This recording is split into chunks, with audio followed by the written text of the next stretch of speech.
आज का हमारा टॉपिक है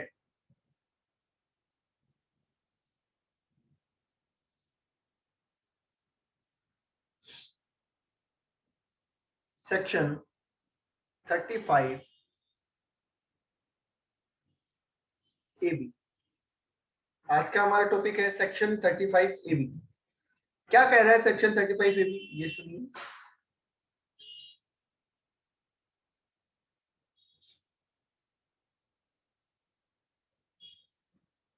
ये बात कर रहा है स्पेसिफाइड बिजनेस। स्पेसिफाइड बिजनेस का मतलब क्या है?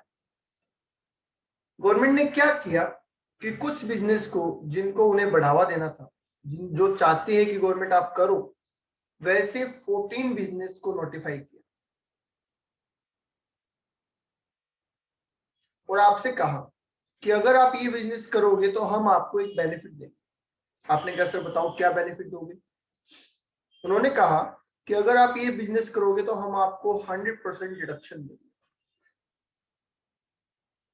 आपने कहा सर डिडक्शन मतलब समझे नहीं। बोले देखो, आप जब भी रेवेन्यू एक्सपेंसेस करते हो वो तो आपको 100% मिलता ही है ना। एक नॉर्मल बिजनेस में भी आप रेवेन्यू एक्सपेंसेस जो करते हैं वो तो 100% आपका लेस होता ही है प्रॉफिट निकालते टाइम पे। बोलो आया ना?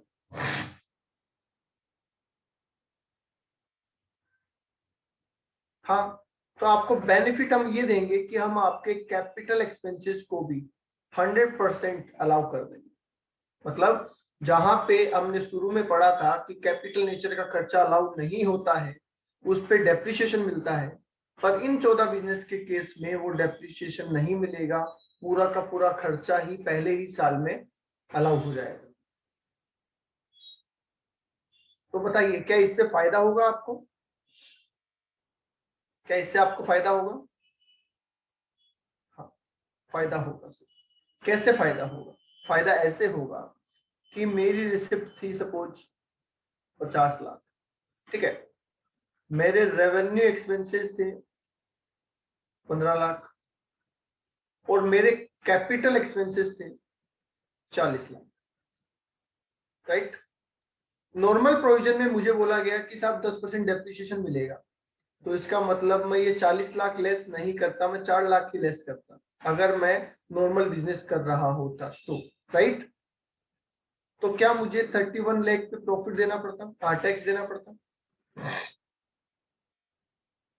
एक नॉर्मल बिजनेस में क्या मुझे इस केस में 31 लाख पे टैक्स देना पड़ता? यस।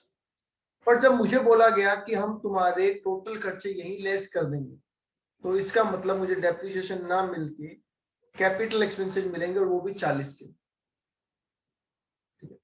और जैसे ही मुझे ये 40 का डिडक्शन मिलेगा, क्या मेरा लॉस शो होने लग जाएगा?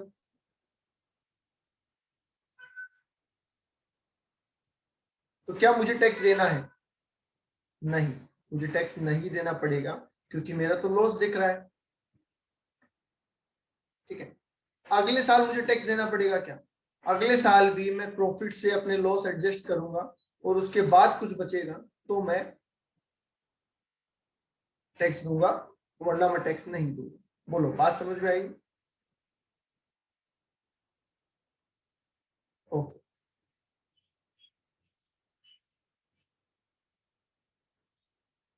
अगले साल अगले जो खर्चे होंगे उसके मिलेंगे, अगले साल जो खर्चे होंगे उसका मिलेगा।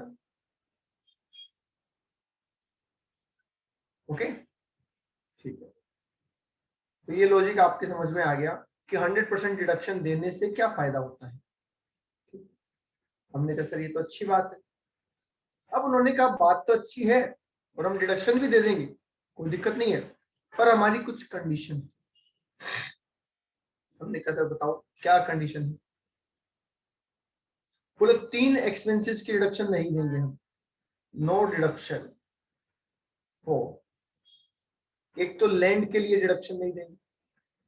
आपने अगर कोई लैंड परचेज किया तो उसके लिए डिडक्शन नहीं देंगे क्योंकि वो तो आपको वैसे भी नहीं मिलती, क्योंकि लैंड डेप्रिशिएट नहीं होती। होती है क्या? लैंड डेप्रिशिएट होती है क्या? नहीं।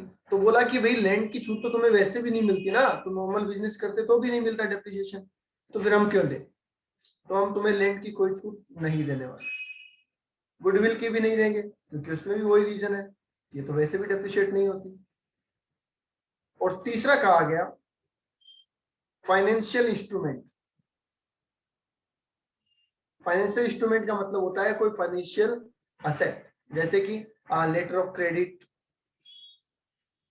ठीक है, इस तरीके की कोई चीज होती है, उन पे भी आपको डिडक्शन नहीं है।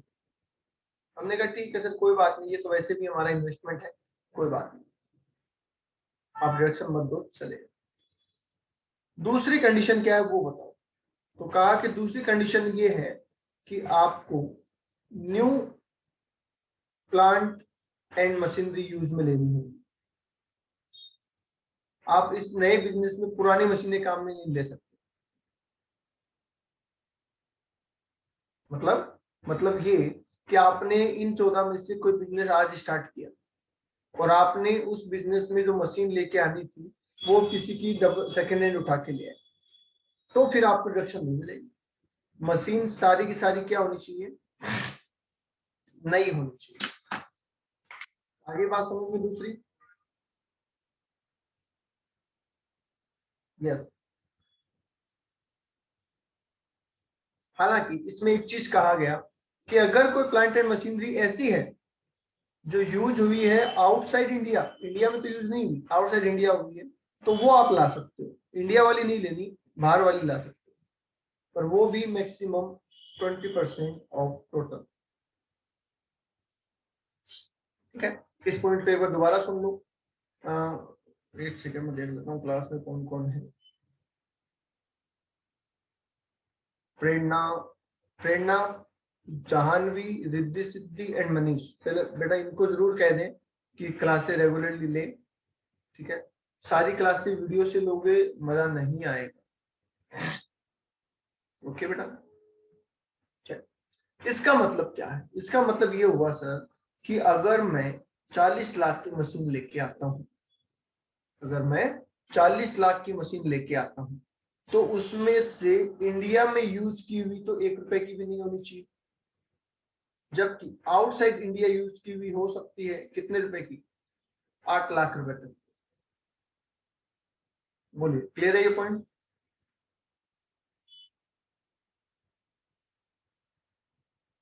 ओके, अब चलिए आगे। लास्ट कंडीशन बोली गई कि business should be new setup, business should be new setup, not reconstructed or not split off।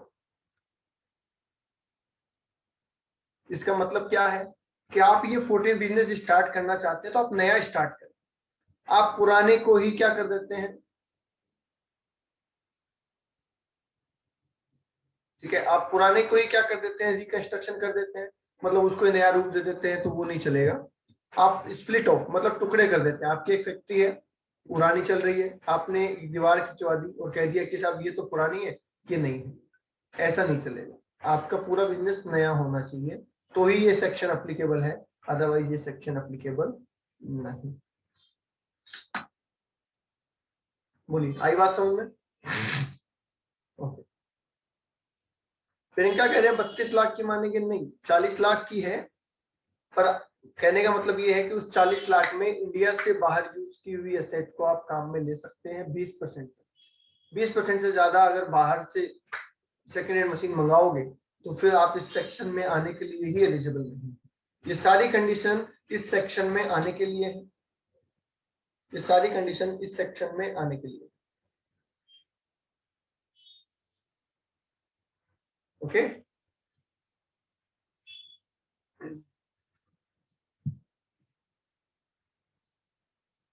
Okay. Loss of this business can be carry forward to next year.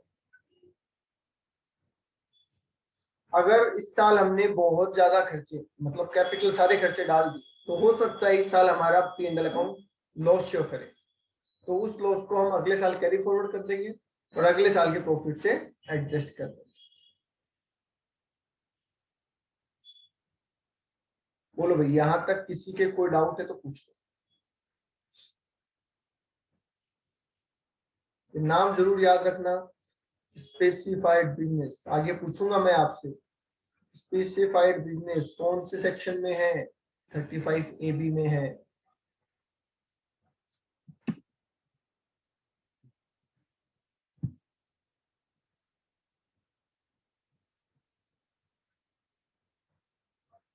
Okay, चलो next आ जाइए, section 35B। Section 35B,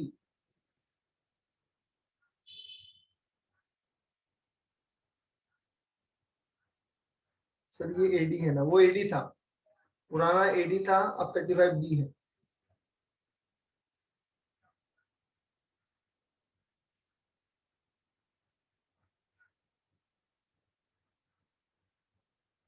preliminary expenses, preliminary expenses क्या होते हैं भाई? ये नाम सुना है क्या? स्पेसिफाइड बिजनेस कौन से हैं उनकी मैं लिस्ट आपको भेज दूंगा। बहुत जल्दी आपको टैक्स के नोट्स भी मिल जाएंगे। एक चैप्टर के नोट्स मैंने आपको भेज दिए ना, टैक्स के पढ़े हैं आपने? टैक्स के फर्स्ट चैप्टर के नोट्स मैंने आपको भेज दिए, पढ़े हैं आपने? यस, धीरे धीरे सारे चैप्टर के भेज दिए जाएंगे और नेक्स्ट चैप्टर जब स्टार्ट होगा उससे पहले आपको नेक्स्ट चैप्टर के नोट्स भी भेज दिए जाएंगे। ठीक है, तो उसमें 14 बिजनेस आपको मिल जाएंगे। वैसे इसमें होता है warehousing of sugar, warehousing of agriculture produce, hotel है 3 स्टार और अबो, हॉस्पिटल है 100 बेड का, ठीक है, bee production of honey, beekeeping मधुमक्खी पालन, ये सब चीजें इसमें है, कोल्ड चेन फैसिलिटी, ये सब है। ओके, चलिए ये बताइए, ये वर्ड सुना हुआ है क्या आपका?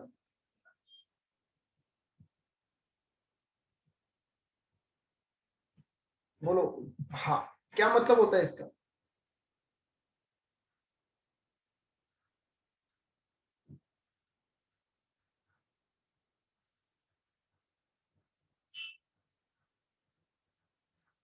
अगर आपका न्यू सेटअप है तो उसको स्टार्ट करने से पहले का एक्सपेंसेस, और अगर आपका पुराना सेटअप है तो नई यूनिट स्टार्ट करने से पहले का सेटअप। इनमें जो खर्चे होते हैं उन सबको बोला जाता है प्रीलिमिनरी एक्सपेंसेस। ओके, अब आपने बिजनेस स्टार्ट करने से पहले के खर्चे किए, क्या क्या खर्चे होते हैं एक बार देख लेते हैं अपन। क्या क्या खर्चे होते हैं एक बार देख लेते हैं अपन। आपने बोला मुझे सर कोई बिजनेस करना है, तो कर लो। बोले कौन सा करूं? तो मैंने कहा उसके लिए तो आपको क्या करना पड़ेगा? सर्वे करना पड़ेगा। तो सर्वे रिपोर्ट बनाने का जो खर्चा है क्या बिजनेस से पहले का? यस। अब सर्वे में आपको समझ में आ गया कि मुझे क्या करना है, तो उस बिजनेस के लिए फिर आपने बनाया प्रोजेक्ट रिपोर्ट। तो क्या ये भी बिजनेस स्टार्ट करने का खर्चा है? हाँ। फिर आपने कहा सर मुझे कंपनी बनानी है, तो आपने किया इनकॉर्पोरेशन ऑफ कंपनी। ठीक है, कंपनी बनाई तो फिर जाहिर सी बात है आपको क्या बनाना पड़ेगा? MOA, AOA.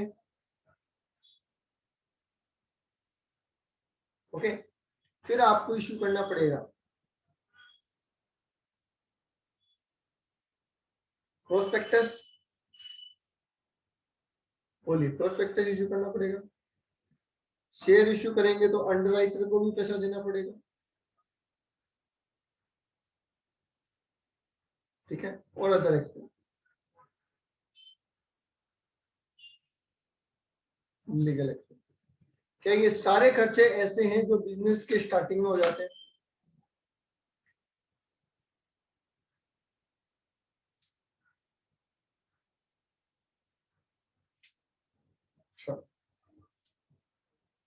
बताइए। बिल्कुल, पर ध्यान रहे हम ऐसे एक्सपेंसेस नहीं ले रहे जो कि कैपिटल नेचर। जैसे आप कहोगे सर बिजनेस स्टार्ट करने के लिए तो हमने बिल्डिंग भी खरीदी थी, हमने तो मशीन भी खरीदी थी, पर वो यहाँ नहीं लेनी है, यहाँ पे प्रोसीजरल पार्ट लेना होता है। ठीक है, हमें क्या लेना होता है? प्रोसीजरल पार्ट लेना होता है। ओके, अब सवाल ये है कि ये जो एक्सपेंसेस हुए हैं ये रेवेन्यू है या कैपिटल है? इनका फायदा हमें सिर्फ 1 साल मिलेगा या मल्टीपल ईयर्स तक मिलेगा?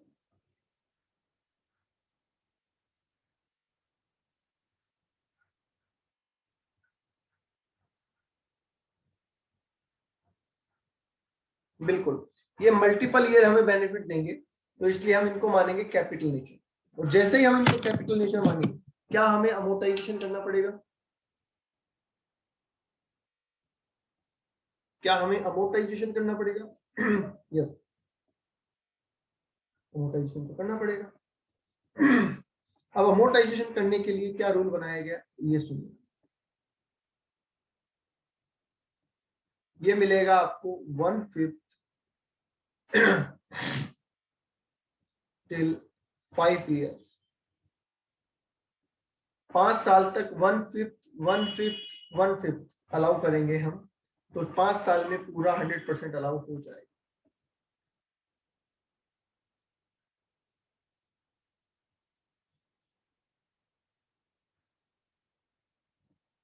ओके,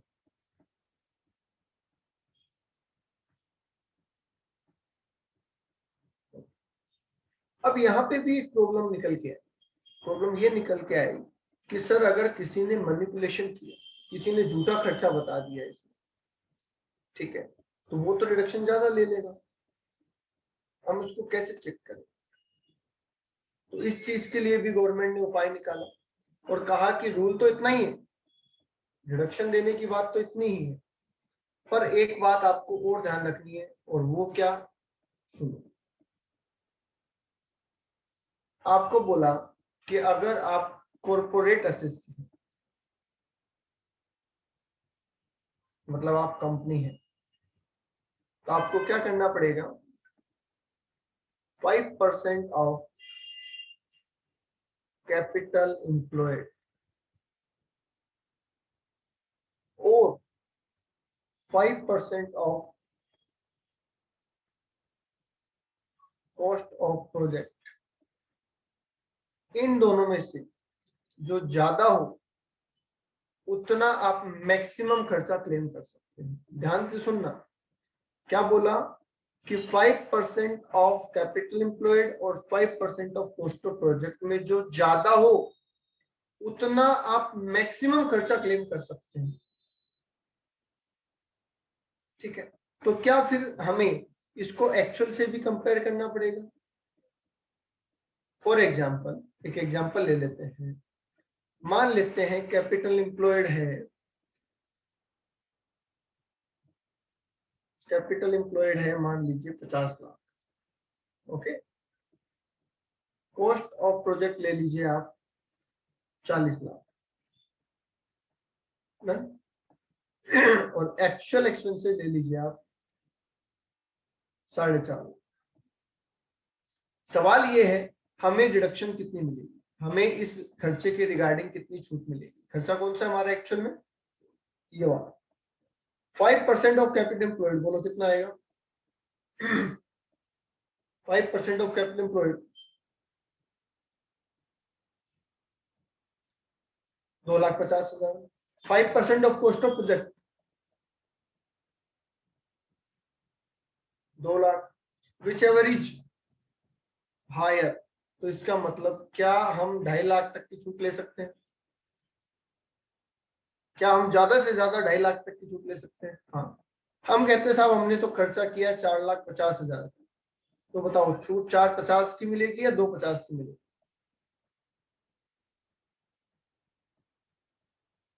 2,50 की मिलेगी, बिल्कुल ठीक है। और वो भी एक साथ नहीं मिलेगी, 2,50 का कितना मिलेगा? 1/5, मतलब कि 50,000 पहले साल, 50,000 दूसरे साल, 50,000 तीसरे चौथे और पांचवें साल।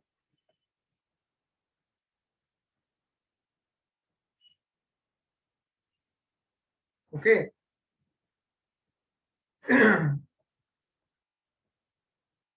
नहीं, ये नहीं मान के चलेंगे कि गड़बड़ की है, पर मैक्सिमम सेट कर दिया कि इससे ज्यादा नहीं होना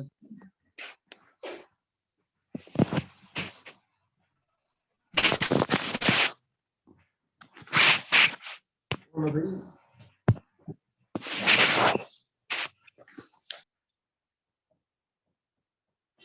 बोलिए आगे बात समझ में, मैं दोबारा रिपीट कर रहा हूँ, सुन लीजिए। अगर आपने कितने मेरी एक्सपेंसेस किए हैं और आपने नया बिजनेस स्टार्ट किया तो उसके खर्चे, पुराना बिजनेस है तो नई यूनिट लगाने के खर्चे, वो सारे इसमें कवर होते हैं।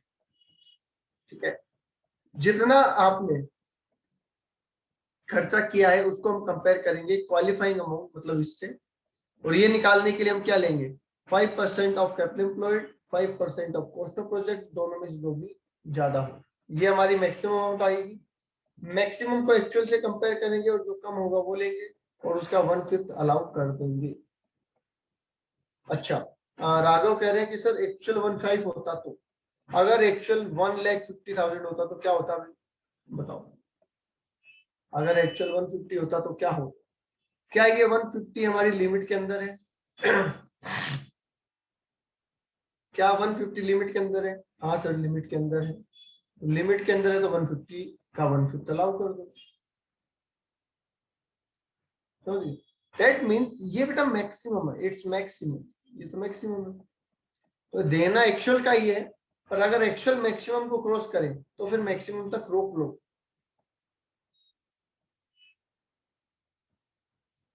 आगे बोलो।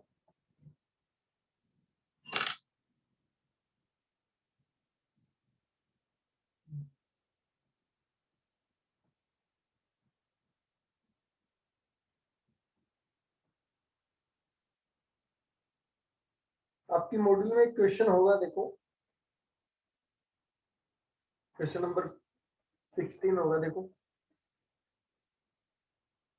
मॉड्यूल में क्वेश्चन नंबर 16 होगा, है आपके पास?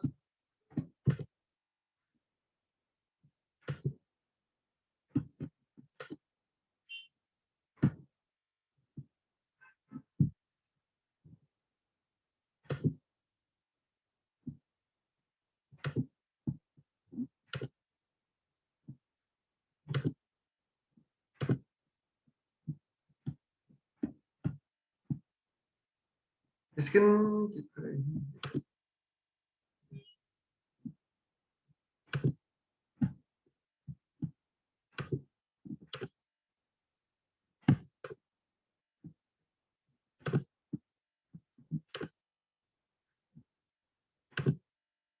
स्क्रीन विजिबल है क्या आपको?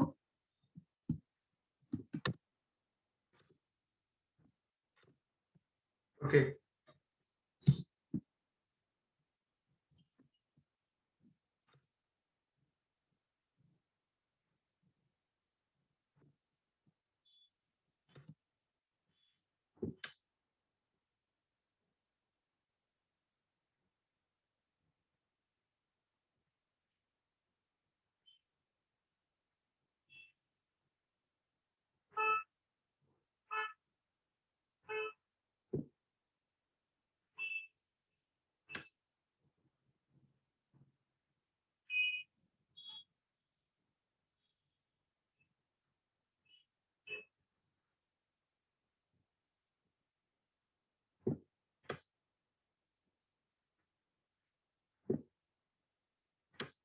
15 तक क्वेश्चन करवा दिया मैंने आपको।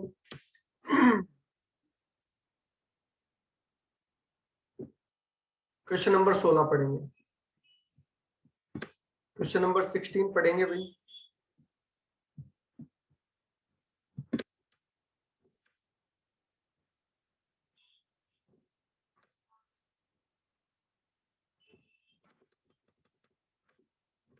विजिबल है आपको क्वेश्चन?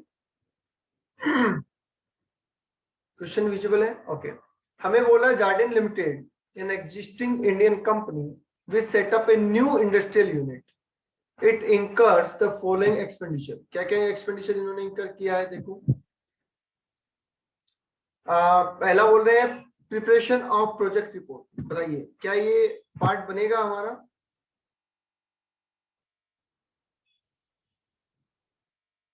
बोलिए क्या ये पार्ट बनेगा? यस।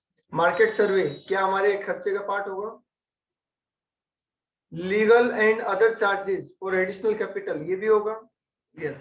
मतलब पूरे 11 लाख रुपए जो है वो हमारे लिए क्वालिफाइड अमाउंट है। बोलो क्या वो पूरे 11 लाख रुपए मेरे एक्सपेंसेस में ही आते हैं? यस सर आते हैं। आगे लिखा है कॉस्ट ऑफ प्रोजेक्ट है 30 लाख रुपए और जबकि कैपिटल एम्प्लॉयड है 40 लाख रुपए। तो क्या हमें इन दोनों का 5-5% लेना है?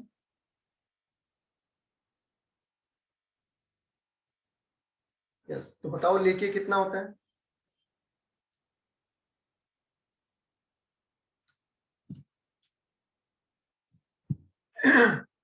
चलिए तो मैं ऐसा लिख दूं यहाँ पे क्वेश्चन नंबर 16 में कि 5% ऑफ कॉस्ट ऑफ प्रोजेक्ट कितना है भाई? 1.5 लाख। राइट। फिर मैं लिख दूं 5% ऑफ कैपिटल एम्प्लॉयड 2 लाख। हमें इन दोनों में से क्या लेना होता है? हायर मतलब 2 लाख रुपए क्वालिफाइंग अमाउंट है। इसको क्या बोलते हैं? Qualifying amount. अब क्या मैं इसको एक्चुअल से कंपेयर करूं कि मैंने खर्चा कितना किया? छूट तो मैं 2 लाख की ले सकता हूं पर मैंने खर्चा किया कितना? मैंने तो 11 लाख का किया है। तो बताइए इन दोनों में से क्या लेना होगा मुझे? whichever is less। तो फाइनली क्या मैं 2 लाख की रिडक्शन लेने के लिए कैपेबल हूं? हाँ। और उसका भी पूरा नहीं कितना मिलेगा? 1/5। तो फाइनली क्या मुझे हर साल 40 हजार की छूट मिलेगी?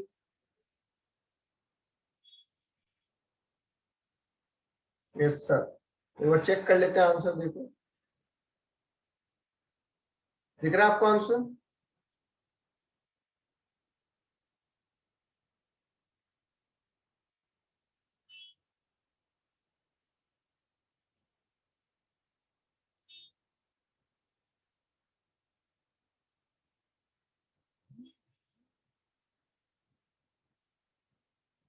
ओके आगे बात समझ में?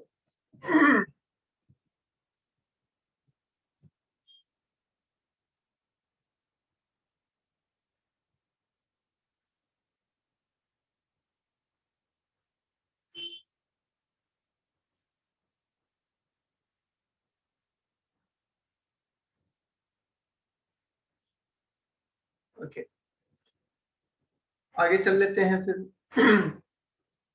नेक्स्ट है सेक्शन 35 डी। नेक्स्ट है सेक्शन 35 डी। क्या कह रहा है सेक्शन 35 डी? ये भी सुनो। सेक्शन 35 डी कह रहा है एक्सपेंसेस ऑन अमालगमेशन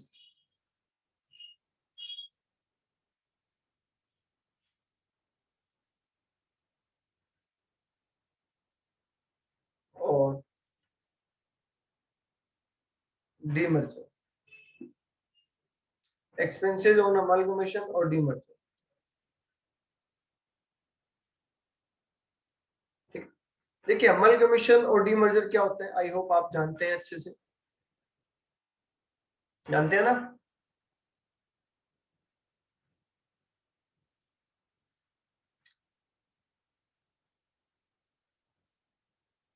यस।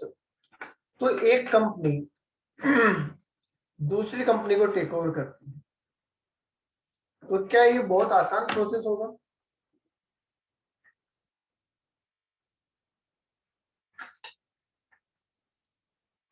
नहीं ये कोई आसान प्रोसेस नहीं होगा। इसमें पहले एक स्कीम बनाई जाती है। पहले क्या बनाते हैं? स्कीम बनाते हैं। इस स्कीम में सारी टर्म्स एंड कंडीशन और सारी और बातें भी लिखी हुई रहती हैं और इस स्कीम को पास करवाया जाता है। तो मुझे बताओ क्या ये सब चीजों में खर्चा आएगा? लीगल एक्सपेंसेस आएगा, ठीक है, और अदर खर्चे भी आएंगे, नाम चेंज करवाना है, ये करवाना, वो करवाना। यस, तो ये जो एक्सपेंसेस हुए जिसको हम बोल सकते हैं एक्सपेंसेस ऑन अमालगमेशन या डीमर्जर, इसकी छूट किसे मिलेगी? एक वो कंपनी है जो कि खत्म हो चुकी है, और एक वो कंपनी है जो नई बन रही है। तो कौन से में मिलेगी?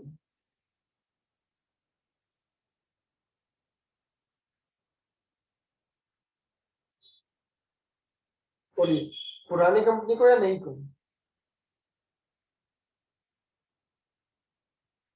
डिपेंड करता है ये एक्सपेंसेस किए कितने हैं।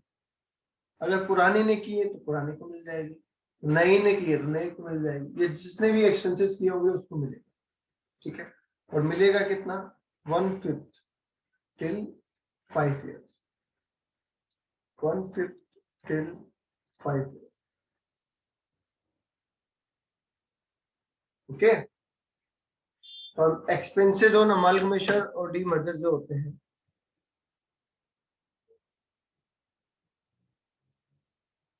वो 1/5 मिलेंगे उस कंपनी को जिसने वो खर्चा किया है।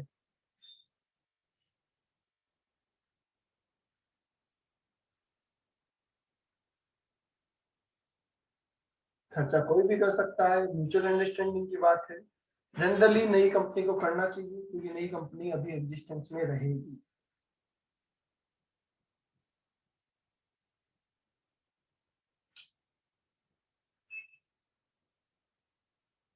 बोलो जी, आगे बात समझ में?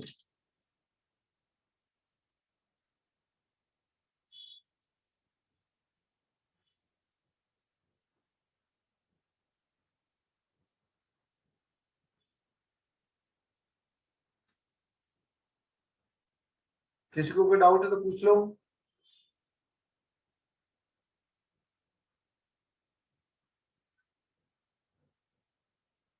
अमालगमेटेड मतलब नहीं। हाँ, हाँ राघव, हाँ।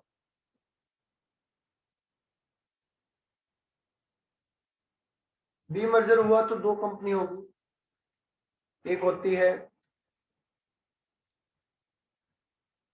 डीमर्ज कंपनी, और नई जो होती है उसको बोलते हैं रिजल्टिंग कंपनी। बात वही है जिसने खर्चा किया, इसमें भी वही बात है, दोनों को क्यों देंगे? जिसने खर्चा किया है उसको देंगे ना, जिसने ये काम करने का खर्चा दिया है। हम बाद वाले एक्सपेंसेस की बात नहीं कर रहे, हम इन स्कीम को कराने की, मतलब हमारा ये काम अप्रूव हो जाएगा उस खर्चे की बात करते हैं। दोनों ने किया तो दोनों को मिल जाएगा। बिल्कुल, अगर दोनों ने किया है तो दोनों को मिल जाएगा।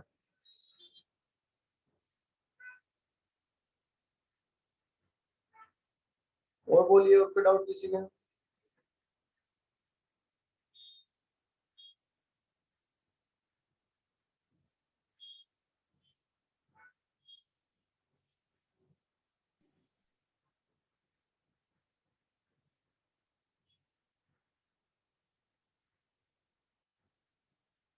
बोलिए भाई, किसी को कोई डाउट है तो बोलो।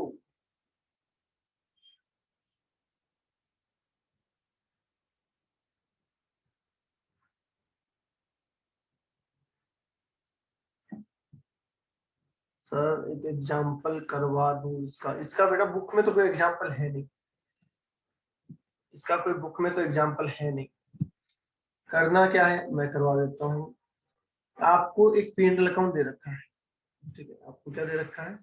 एक P&L अकाउंट दे रखा है। P&L अकाउंट में आपको लिखा हुआ है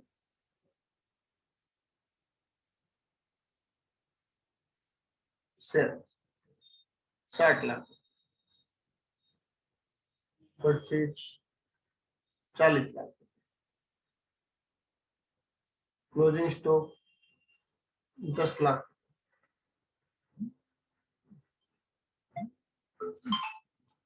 ठीक है? और salary 8 lakh, amalgamation expenses 6 lakh रुपए। अदर एक्सपेंसेस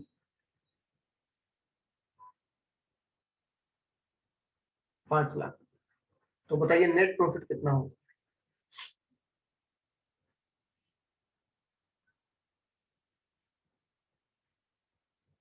11 लाख रुपए। बोलिए, ऐसे ही होगा। ठीक है। अब सॉल्यूशन जब हम कर रहे होंगे और हम बीएनपी इनकम निकाल रहे हैं, आप तो ये मान लीजिए, तो क्या हम ऐसा लिखेंगे, net profit as per P&L account? तो हमने लिखा होगा 11 लाख, राइट। हमने कहा ये अलाउ है, ये भी अलाउ है और ये भी अलाउ है। इसमें हमने कहा ये 6 लाख तो अलाउ नहीं है, तो हम क्या कर देंगे, डिस अलाउड कर देंगे। कितना? हम कहेंगे 6 लाख नहीं, 4/5 डिस अलाउड है, ओनली 1/5 अलाउड। तो क्या मैं 6 लाख का 4/5 डिस अलाउ कर दूं?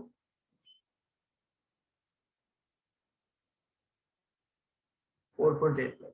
इसका मतलब मैं ये कह रहा हूं कि आपको P&L में 6 लाख नहीं लिखने चाहिए थे। अकॉर्डिंग टू इनकम टैक्स आपको कितना लिखना चाहिए था, 1.2, मतलब कि 1/5 ही लिखना चाहिए था, जबकि आपने लिख दिया 6 लाख। इसकी वजह से आपका प्रॉफिट घटा हुआ है, तो हम बढ़ा देंगे, ऐड कर देंगे दिस अलाउड 4.8 लाख।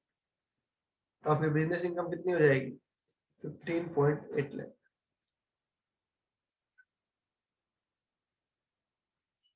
बोलो, आई बात समझ में?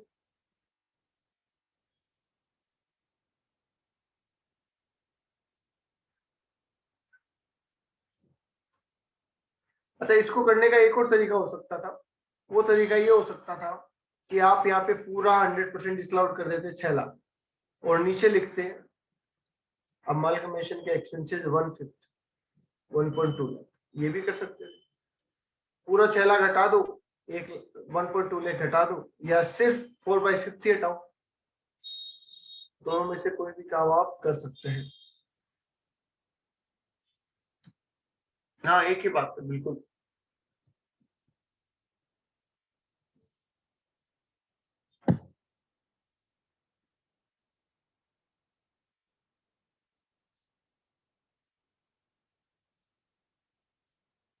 चलिए नेक्स्ट चल लेते हैं,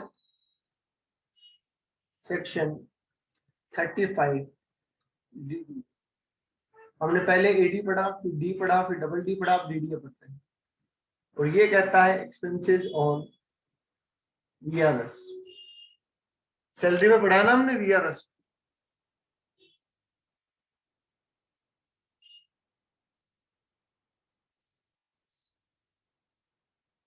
ओके, देखिए एक्सपेंसेस ऑन वीआरएस का मतलब क्या है। एक कंपनी अपने एम्प्लॉय को क्या देती है, वीआरएस। तो जब हम एम्प्लॉय की बात कर रहे होते हैं तो इनकम को हम सैलरी निकालते हैं, क्योंकि ये उसके लिए इनकम है। पर जब हम कंपनी की बात कर रहे हैं तो क्या हम इसको एक्सपेंसेस मानेंगे बीओपी के अंदर? लेने वाले के लिए इनकम है सैलरी की, और देने वाले के लिए खर्चा है बीएनपी का। यही तो बात है।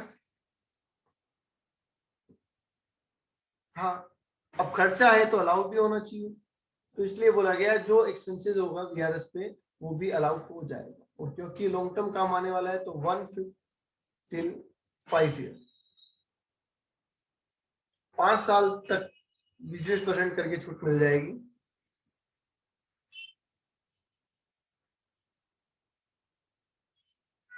बोलिए, आई बात समझ में?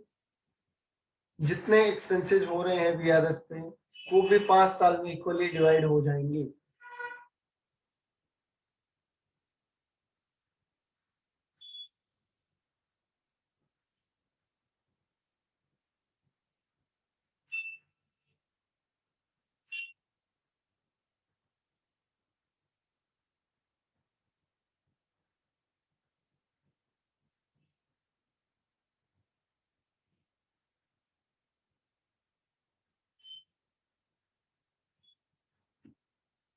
बोलो भाई, यहाँ तक कोई डाउट है किसी के? तो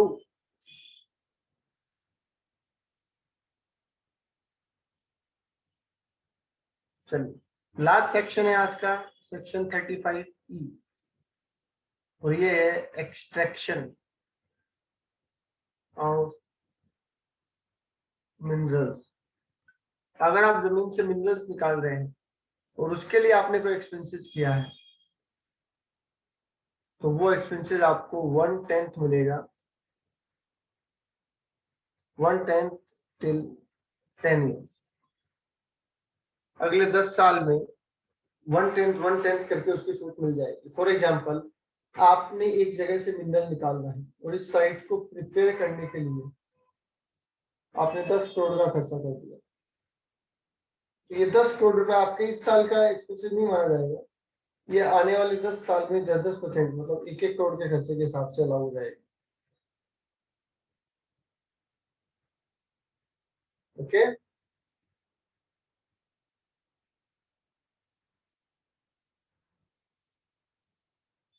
फाइनल कमेंट बता दो। आज इतना ही करेंगे, यहाँ तक कोई डाउट है तो पूछ लो। कल एकदम नया सेक्शन स्टार्ट होगा, बिल्कुल नया, तो इसलिए यहाँ तक कोई डाउट है तो बता दो।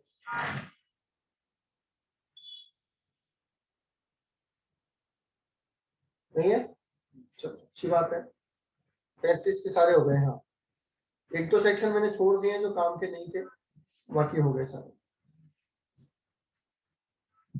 हाँ, सब में एक ही पॉइंट है, 1/5 मिलेगा अगर कैपिटल एक्सपेंसेस है तो। Okay, thank you.